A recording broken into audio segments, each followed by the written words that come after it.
Hey folks, Steve at Steve Diddy NFL on Twitter for UK Packers, at UK Packers on Twitter, Instagram and Facebook, and we're hooking up with Gridiron Magazine to bring you 4 things to watch in this Packers-Seahawks game.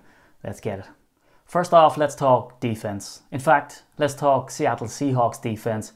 And this is not the Legion of Boom anymore. In fact, the Seattle Seahawks run defense has given up 120 yards average all season to running backs. And in fact, over the last 3 games, they've given up 167 yards per game, which is pretty bad for the Seahawks when you consider that we have Aaron Jones in the Packers backfield.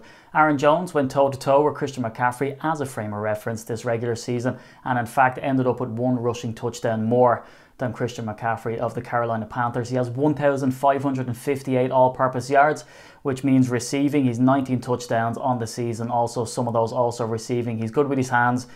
He's good from the backfield, and also he's good at picking up blitzes. So if he gets let loose against the Seattle Seahawks, and I predict that he will, it's going to be a pretty long night for the Seattle defense. There's no doubt about it, Russell Wilson is a fantastic quarterback. And in fact, when you pressure Russell Wilson, he's almost better when he's going into the scramble drill. But the thing about it is, Russell Wilson is 0 for 3 when he's come to Lambeau Field to face the Packers. Not a good record if you're a Seahawks fan. And he's going to need some help on the night. You would expect help from your running backs. However, that really hasn't been the case. Unfortunately for the Seahawks, they've had 3 running backs injured in 3 weeks, and they had to bring back Marshawn Lynch out of retirement.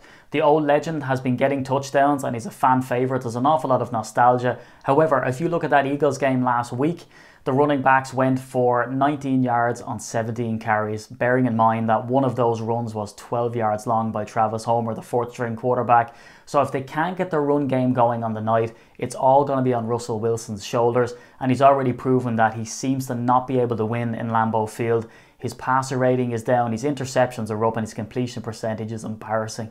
So let's see which version shows up on the night. A playmaker that will be able to help Russell Wilson on the night, if last week's performance is anything to go by, is DK Metcalf. This is a guy, 7 catches, 160 yards, and more importantly, a massive gain on 3rd and 10 to really put that game away last week against the Josh McCown-led Eagles. He's one to watch. I do believe that the Packers secondary is very much improved. They're really starting to gel now. The tandem of Kevin King and Jair Alexander has really done wonders. And of course, we've Adrian Amos, who's the acquisition from the Bears as well, coming in with veteran help from Tramon Williams. So I think we have what it needs to be able to put it up to the Seattle receivers. But DK Metcalf is explosive. He's a big guy. An awful lot touted about his whole physique coming into this draft. Seattle got him at an absolute steal, but definitely one to watch in this game. And finally, point number 4 is all about Packers defense. And I have to focus on the boys here. Zadarius Smith, Preston Smith have absolutely been lighting it up after being signed in free agency, and I don't think that's going to stop. They've had, 2 weeks rest now to come back and really take this game by the handles. So the thing about this Packers team is they've only actually allowed 19.6 points per game over the season, and in fact 14 points per game in the last 3. Unfortunately for Seattle, their numbers are not so fresh.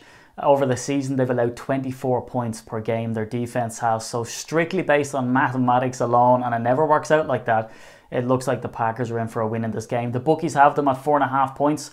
Favourites, that could go either way. We have seen the Packers in typical fashion. The offense has stuttered and struggled a little bit. This will be a fantastic game with 2 fantastic teams slugging it out in the cold of Lambeau Field.